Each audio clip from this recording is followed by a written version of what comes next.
let me tell y'all what's going on. I'm recording this right now because I want to catch it in a moment. So yesterday, turn this down so y'all can hear me. Yesterday, like I said, I had a really odd experience. Like, it started with the lady coming out while I was, trying to get my stuff together. Then, and I hate sneaky people, just being sneaky. She's never trimmed the garden or nothing like that. She did the other day. Then, usually the guy that lives next door, he usually, does everything to avoid bumping into me, okay? And yesterday, usually, like, you can hear when my door opens and things like that. He would wait until, like, after I've, gone out or gotten out of the way. What he did yesterday was he intentionally waited till I opened the door, and then he came out so that he could kind of see into my spot. So, he took a nice long look, and I guess he saw that, my stuff was together and everything. So then later on, again, the same thing. As soon as I open the door, he comes running out. I went to go take my first load yesterday. He comes running out. And not only that, I have my big old carrying bag, and I've always been pretty neutral. I just figured he kind of minded his own business, whatever like that. And whenever it gets to a point where people are disrespecting you, it's because somebody that has some kind of authority or in some type of authority has given them permission to by showing that it's okay to disrespect me. So obviously, the owner or whatever must have had some type of conversation in front of him or with him that showed that it was okay, to treat me like that, because he's never treated me like that before. So this guy, I have my big old, rolling thing or whatever, and I'm thinking to myself, I'm pretty neutral about the person, never had any interaction. I figured, he stayed to himself, stayed out of people's way. Maybe he was doing some gangster stuff that was wrong, or, just whatever. He stayed out of folks' way. And so, and like I said, just maybe 2 days ago, like I said, I was just amazed at how how to himself he was, because it's like he would hear the door open and he would be coming out, and then he would go back in to make sure that I got out first. This time, however, the first occurrence I told you about, this time, however, I had my big old rolling duffel bag. Okay, and it's, like I said, I normally feel pretty neutral about everything. I mind my business, they mind theirs. But, I, of course, feel a little sorry for myself. Not sorry, but feeling a little entitled, or, at least for thoughts and feelings, that somebody would actually care. But not only does he not care, the dude almost knocked me over.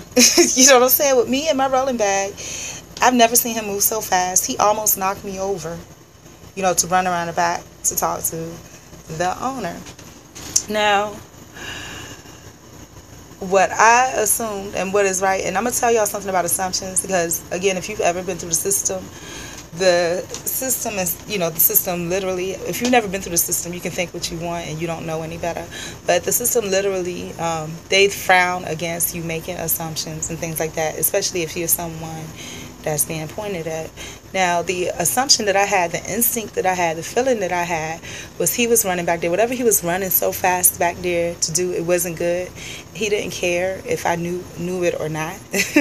He damn near knocked me over. This is a big, like, 250-pound fat guy. Damn near knocked me over to do it. Didn't say excuse me, didn't say sorry, didn't say nothing. So my bet is that he went back and was like, oh, when is she gonna leave? Because I see she got the stuff moved. I want the place or whatever. Maybe he offered more, maybe he didn't. You know what I mean? And maybe he said, well, let me go look at it, or just, and then maybe he mentioned something about not paying, which I didn't because of the rat situation. You know what I'm saying? But then maybe he mentioned something about, oh, was she no paying such and such, and then the guy was probably like, go ahead and get her out. I'll pay you more. You know what I mean? And then from there, he probably was just like, well, I don't have a key. You know what I mean? So, but it doesn't matter because he can still get in and he could, like, undo the doorknob or whatever. But the thing about it is that that's just so trifling. And the reason that's trifling is just because a couple of days ago, I've been telling him about the rat situation for 6 months, all right? And then, me personally, I asked him about it a couple times. He said, well, what do you want me to do, And then I told him how bad it was again. And then, and this was debate. He tried to say the guy next door, across the street, is a rat person, which I've seen the rat truck out there before. But all that's not necessary. You just need to close up the holes, do what you can first. You know what I'm saying?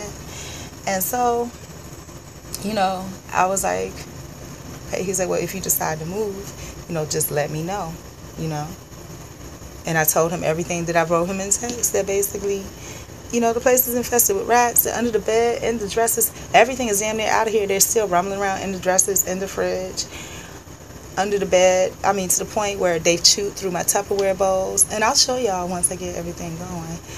But maybe that's what he doesn't want me to do, have time to show y'all that. But chewed through my printer cables, my camcorder cables, my headphone wires, but chewed through boxes, chewed through 2 Tupperware bowls, went to the refrigerator, stuff that was in my refrigerator, literally the rats got in it. And like, when I swept out from under the bed, because I was scared to go under there because I knew the rats was under there and they were darting out. But when I finally, went in there to get it, you saw like the stuff that was in my refrigerator under my bed, like containers and shit. I was like, what the fuck, and chewed through my sandals, my shoes. I can't even tell you half the story, I mean, it was just so much stuff. And, I like to, film everything and show it. But you don't have time to do that because your thing is you trying to get rid of these fucking rats. So my premonition was right. And I say, see, and I need to stop using those words. The legal system taught me those words. And my feeling was right that basically, he wanted me to get the place clean so that he could get somebody else in. This guy didn't give a shit about me, and I guess the landlord didn't either, And so I really don't appreciate that. And then yesterday I was so busy, like literally from 5:30 in the morning to 9:30 at night. I may have took an hour and a half break all together during that time to eat and to rest because all my muscles were sore, my feet were sore, everything was hurting, Just trying to get everything out together. And I was out in the hot sun all day long, put the stuff together. So after I sent him that text like 2 days ago, like I said, his girlfriend or whatever was creeping around me. Then him and his girlfriend came over. And like I said, I feel she's really sneaky. She played a silent mode. So, she can make herself invisible so I didn't see her, And I was trying to pay attention to her because I would be mad and there would be a fight. But, because she has this something about her. But so, I told him, I don't know why he came to me in person because I had texted them all to him. So I told him again in person what the deal was. We talked about it. And he told me that when you let me know, if you move, let me know, So I was like, okay, and I told him, it is what it is. I'm just trying to get as much stuff out as possible so I can take care of the rat situation because nobody else ain't taking care of it. And I just feel so fucked up because, like I said, the internet was down yesterday, and that's what I used for my phone. But I was so busy, I didn't care. I had so much stuff going on, nonstop working this, working that. I didn't even have enough time really to be mad at how that guy almost knocked me over and was looking all in my shit. And I didn't have time for that, And so this morning, I went to check, and I saw that it was on. And when I saw that it was on, after I spoke to him on whatever 2 days ago, he sends a message, Maria and, with ... question mark. I'm like, what the fuck is that all about? We talk, And then he sends me messages throughout the day yesterday, and he know the internet wasn't working. I figured he did that intentionally, which he probably did, and I didn't get the message, and now it's raining. What type of shit is that? But anyways, I'm going to put together as much stuff as I can in-house. I may not be able to take my fridge, but if I can't use it, ain't nobody else using it. That's my shit. I don't appreciate that, how happy that guy was, like, looking all in my shit, fuck you, and I was right, and I have to learn to have that attitude that, I always want to believe that people care about you and have your best interest at heart. Those people don't give a shit about me.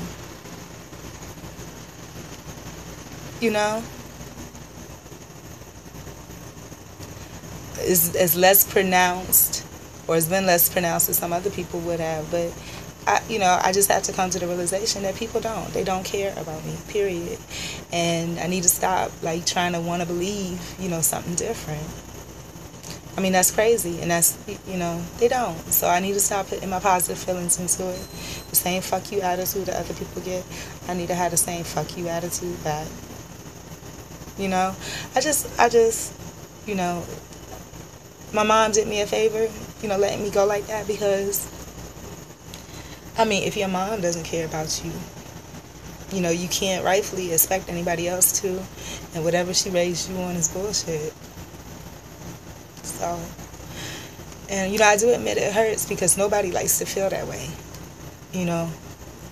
and, I mean, it is what it is. I mean, I just, I have to suck it up, do what I have to do, and be strong, I don't like being taken advantage of. I don't like being used. I don't like being mistreated. I like being treated like I'm stupid. I haven't presented to you in any way that I'm stupid, except that I'm being nice.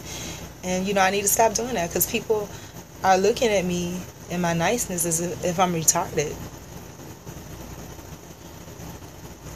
And I don't appreciate it, I always take the high road. And, always. And like I said, in 38 years, it's gotten me absolutely nowhere. I have gotten absolutely nothing from it at all. But anyways, and it's like part of me, like the part of me that normally just does what I'm supposed to do. I feel like, I need to go on and do what I need to do. But also whatever negative energy, and, the world, it isn't just based on the tangible, it's intangible too. So there's some type of negative, like, sick energy, like, wishes that are not well wishes that are out there, and I haven't put any out. So maybe I should put out my share too, so they can feel the pain, talk shit and think shit, So I don't appreciate that bullshit. So let me practice thinking negatively about other people. Let me see. Okay. Fuck that dude. This place has been rat infested. I dealt with palmetto bugs. I can't even see, even if I try to make myself angry. But let me try, because I have the right to be, and I need to stop being so nice. Rat infested, 6 months, I told him about it, did absolutely nothing. It all started with the water thing. The water wasn't even working. The other guy comes, he fixed that, like, immediately. He cuts a hole. I've been asking that man to fix that water for months. And the other guy comes, and he gives me a hard time about it. Got to the point where he had all his young friends or whatever coming over and joking about it and stuff. Like standing around in front of the door, just, being jerks about it. And he was okay with that. Didn't do anything to fix it. Told me that, there was nothing else he could do. He lied to me. Straight up, he lied a few times about stuff. Straight up lied. Told me there was nothing else that he could do. Okay, so I came to the reserve that, okay, if I wanted to be here, that I just have to accept it, and that's what it was. So I accepted it. I came to terms with myself. I allowed myself to believe that there was nothing else he could do. Lo and behold, the other guy comes. Within a couple of days of him coming, he's saying, oh, the other guy needs water. His water not working. Well, my water wasn't working. What's the problem? You said you did everything that you could do. Why do you need to come into my spot to fix this water? Okay, but he was determined to fix whatever he needed to fix. He sawed a hole into my wall. So that guy could do whatever he had. But when he fixed that guy's water, he fixed mine too. What a jerk. He's an asshole. And I need to stop thinking nice stuff about people. That's my problem. I try to think nice about people too much. When the facts show, the obvious is true. But that dude, he's a nasty motherfucker. And then on top of that, I don't know, let me just go on and do what I need to do, because I'm just so hurt. I'm like, oh my God, I'm so hurt. Oh, and then, so he knew the internet was off. He turned it on just enough to see what my response was going to be to whatever he sent me, and then he turned it off again. Excuse me, y'all. Bye. I'm going to go ahead and do this, because I need to mask my hurt. This is the wrong thing to do, because when I do this, and people still see that you're actively doing what you need to do, then what they do in turn is they take advantage of that. And so, because you're doing something nice, they're going to come at you with something mean, to kind of shake you and put you off guard. So anyways, I'm out, because I got to keep myself busy, so I'm not thinking about the negative shit. Not even that, but it's just that I can't just stand here and do nothing. You know, I always have to do something productive. So that's what I'm going to do. Bye. Because I'm not depressed, so it's no reason for me not to.